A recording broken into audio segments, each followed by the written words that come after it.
Hello everyone and welcome back to this week's episode of Mocktail Minutes. This is Brianna. If you listened to Bailey's episode last week, you'll know that her and I are doing back-to-back solo episodes. We have a ton going on. It's summertime. I was traveling last week. The week before last, I'm going to be traveling this upcoming week. Bailey has an event that she's going to this upcoming week, so we're doing some solo ones. Before we get started, I am drinking, one of my coworkers got me this for my birthday, Mocktail Club. I think she got them at Sprouts, but they're called Mocktail Club. This is Manhattan Berry. It's actually pretty good. I like it. This one has pear juice, blackberry, ginger, and apple cider vinegar. So if you don't like the tanginess of apple cider vinegar, you're probably not going to like this. But if you do, then you'll like it. And plus it's supposed to be like a mocktail, so I feel like alcohol kind of has that little tanginess, vinegary. It's kind of hard to explain, but very good for a mocktail option. Super yummy. I'm gonna try the other flavors. But this week, I'm piggybacking a little bit off of Bailey's episode last week. Last week, she did an episode on post-meal fatigue and what could be causing it and how you can switch what you're eating or how you're eating around so that you feel energized after meals and not tired. So this week, I'm gonna be talking about carbohydrates. Are you eating enough and how do you tell? Because I feel like this is a little bit complicated, and the reality is we've gotten really good at low carb. We've gotten good at low carb. We are scared of carbs. Even when I have clients who are like, no, I'm eating carbs, I'm like, no, you're not. You are, but you're not eating them the way that you think you are. So this could be an area that's really hard to tell. Am I eating enough? What do I do if I'm not?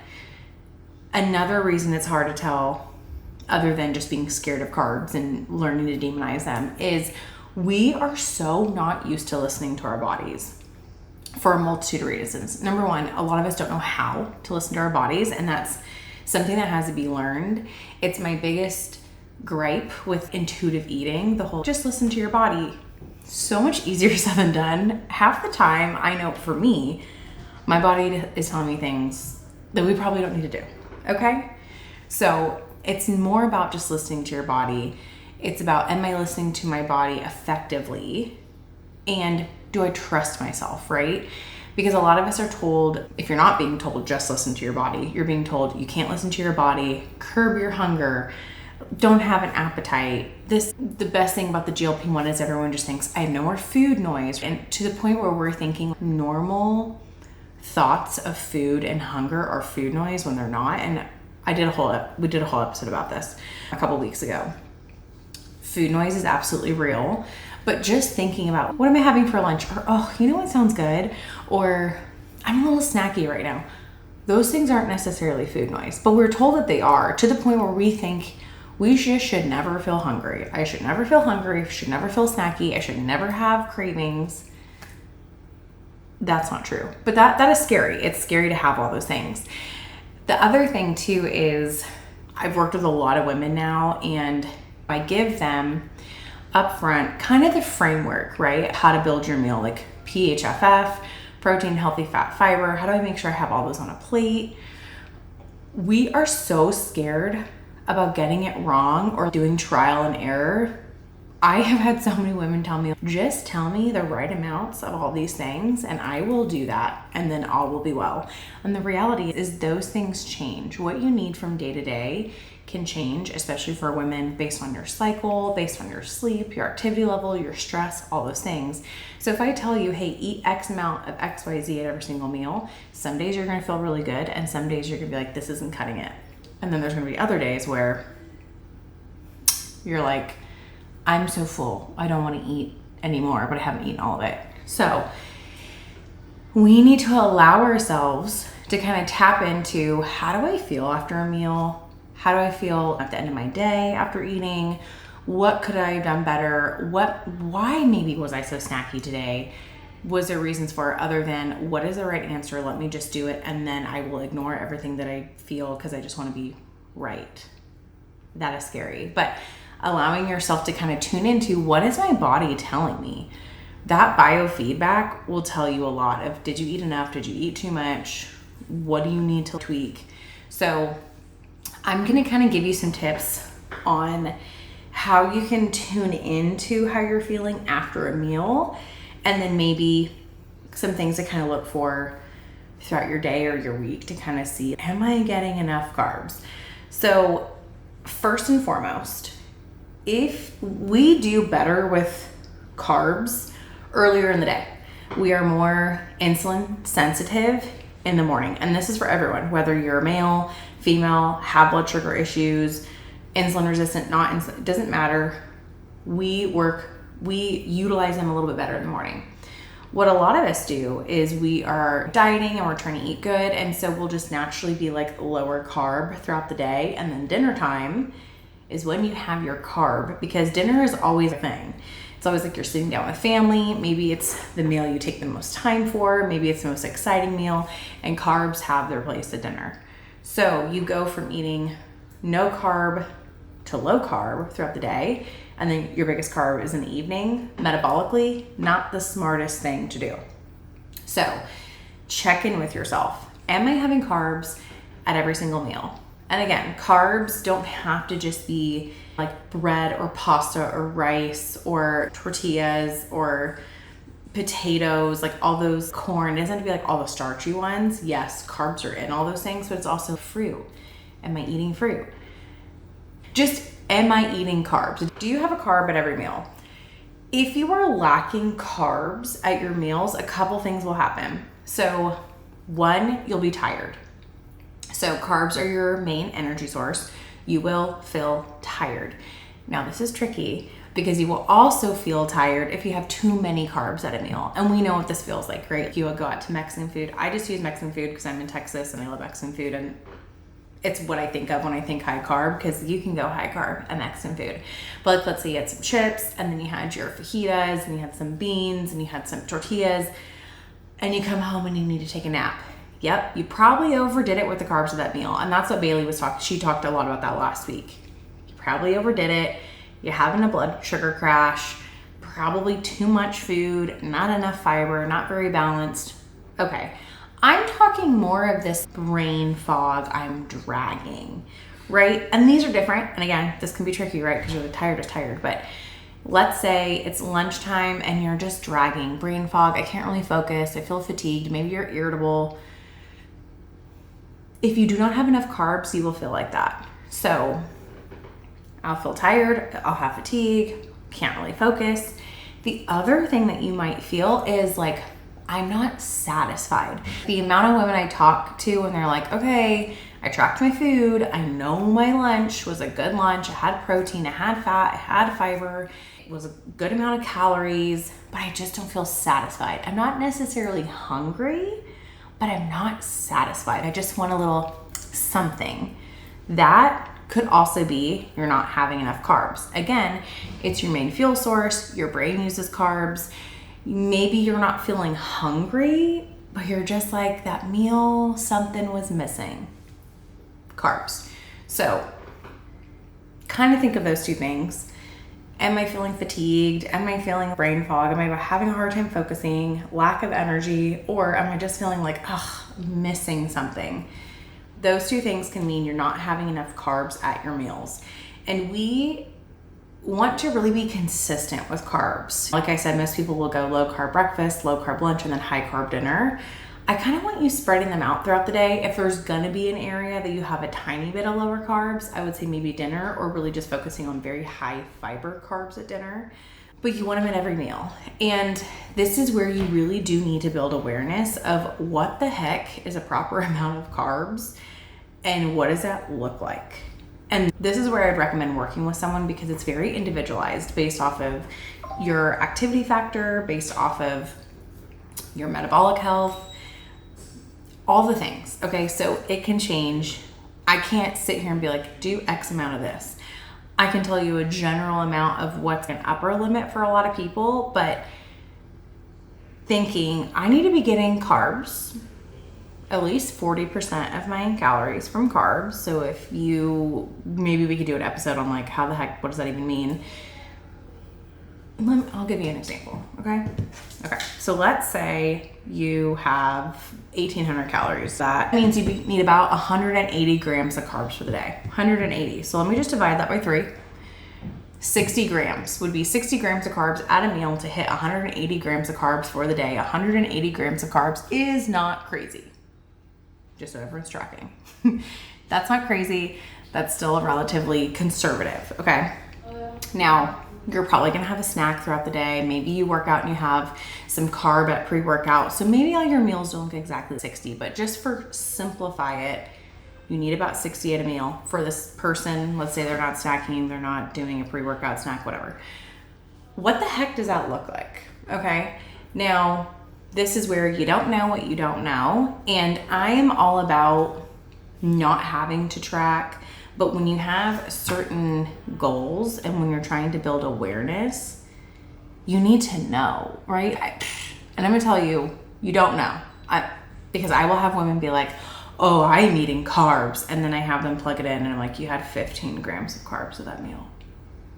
You did not. Or vice versa, right? And I'm not bagging on Costco pizza because I just had some because for some reason, after you spend hundreds of dollars in groceries, you're just like, I need something simple. I got my kids pizza. I had some because, hello, Costco pizza is superior. One slice of Costco pizza is 70 grams of carbs, okay? So you could be thinking, I roasted potatoes at home. Oh my gosh, I had so much carbs. And then you look at the serving size and you realize none. Or you could be thinking, you know what? I was really good at lunch. I just had one slice of pizza. Okay. And you had a ton more carbs than you're used to. So again, awareness. You need to build on your knowledge before you can just never have to track again unless you truly don't care. Okay. But for a lot of people that I work with, they care. They care about weight loss. They care about insulin resistance. They care about their blood sugar. Okay. You don't know what you don't know. So this is where I would say tracking is helpful. Plugging in your meal. We're creatures of habits. Let's say you're going to have lunch this week. You know what you're going to have. Plug it in and see, am I actually getting carbs at that meal? Am I getting way too many at that meal? You need to know. So let's say, okay, I need about 60 grams of carbs for this person. What carbs are you having and how much carbs is it, right? If you're having beans, look at a can of beans, a serving, I think a serving, depending on most beans, around 21 grams of carbs. Measure it out. Are you actually getting a serving or are you getting much less? Same with roasting some yellow or purple or whatever potatoes at home. You need to use your friend Google. How much grams of carbs is in X amount of potatoes? Weigh out the potatoes and just get that visualization so you could see, oh, when I'm roasting up potatoes at home, I can have this much. Or if I'm making my lunch for the next day, I'm gonna put that much in. Or if I'm out to eat with friends and I get a side of potatoes, I actually know how much to get that's appropriate for me so that I'm not just guessing. This shot in the dark thing doesn't work, okay? So am I getting enough at my meals? Am I feeling fatigued, brain fogged, or am I feeling really, I'm missing something? Those are kind of your day-to-day after meal things. The other thing that you can kind of tune into is your overall week, right? How did I feel when I was working out? Did I progress this week in my workouts? Did I lift heavier? Did I feel good during my workouts? Did I run faster? Did my run feel easier? How did you recover? Are you still feeling sore 2 and 3 days after your workouts? That's not appropriate. Something is wrong with recovery. I would say your recovery protein and carbs is probably off and it's probably carbs. The other thing is, how is my digestion and my bowel movements? Am I pooping every single day? At least one time a day? Am I getting good sleep? Am I waking up at 3 o'clock in the morning? Am I sleeping good? Am I pooping good? Am I feeling good in my workouts? Am I recovering? Do I feel like I need to come home and just go on the couch? All those things is biofeedback of, are you getting enough carbs? You will start to feel very good when you have a good amount of carbs. Okay, but again, you don't know what you don't know. For almost everyone across the board now, I'm like, hey, we don't have to do this forever, but I just need you to gain a general idea of how much you're eating. 9 times out of 10, they are under eating carbs. 9 times out of 10, their overall daily protein intake is higher than your carbs. Your carb intake should be higher than your protein intake. I don't care if you're overweight. I don't care if you have diabetes. I don't care if you're going through menopause. That applies to everyone. It especially applies to you if you have an underactive thyroid. Okay? We get really good at eating protein and really good at under eating carbs. And I can't tell you how many times I've had a female eating 150 grams of protein a day and 80 grams of carbs. That's wrong. You're not going to feel great. But again, this could be scary. So allowing yourself just to play around with it. How do I feel in my workouts, in my bowel movements, with my sleep, with my recovery, with my energy, with my cravings, with my satisfaction of meals when I'm eating an appropriate amount of carbs? And again, this area is really gray. There are some people where I have them match their protein and carbs in a meal. There's some people where I have them do a little bit of a different ratio. Very dependent on the person, but regardless, your overall carb intake for the day should be higher than protein. The other thing is fiber. And this is sometimes where I get people to really step back and look. Are you eating an appropriate amount of carbs? Are you hitting your fiber goals? And I would say for females that 25 is the bare minimum. If we could be eating more than 25, we should, especially if you have hypothyroidism, insulin resistance, you're going through menopause, weight loss resistance, all the things. You will have a very hard time hitting your fiber goal if you're not eating enough carbs. And if you're one of those people that's like, nope, my fiber intake is great and my carbs are really low, what's your fat look like? Because that's the only other place you are getting fiber from. You're either getting it from carb-containing foods or you're getting it from nuts, seeds, avocado, which are still all great sources of fiber. But we need to be having a certain amount of your fiber come from carb-containing foods for certain. So I hope this has been helpful in kind of tuning into not eating enough carbs. Carbs are so scary. I truly think that a main reason why a lot of women have thyroid issues is because we've been taught that we should go such low carb. And the thing is if you're thinking like low carb was the only way I lost weight, or low carb was the only way that I got my A1C to look good, I need you to know that those are short-term fixes. The goal is not to just pull back on carbs and never eat carbs again, and then all will be well with weight and blood sugar. At some point, you will need to add back in carbs. The goal is to get your body to use carbs as optimally as possible, not to take carbs out so that your body doesn't have to figure that out, if that makes sense. So this is why a lot of women yo-yo diet. This is why a lot of women have those big weight fluctuations or energy fluctuations, or it's because of this. So the reality is you're going to eat carbs again at some point. Either the holidays are going to trip you up, summer is going to trip you up, going out to eat is going to trip you up, something is going to trip you up. You might as well know how to appropriately manage carbs and how to realize what different carbs do for you, because they're not the same. You just got to know what to do with it. Hopefully this was helpful. If you still have questions about it, you can reach out to our Instagram at Mocktail Minutes. You can send us each a DM, whatever you guys want to do. But if you have questions about carbs, reach out. We can chat there and see about working with one of us to really understand what that means for you, instead of just throwing spaghetti at the wall and seeing what sticks. No pun intended using a carb joke. Okay, that's it. Thank you guys for bearing with me. I feel like every time Bailey isn't on here, I have such a hard time staying like where I need to go, because I'm like, I think we do well bouncing off each other. But hopefully you enjoyed this. Both of us will be back next week with a brand new episode. Bye.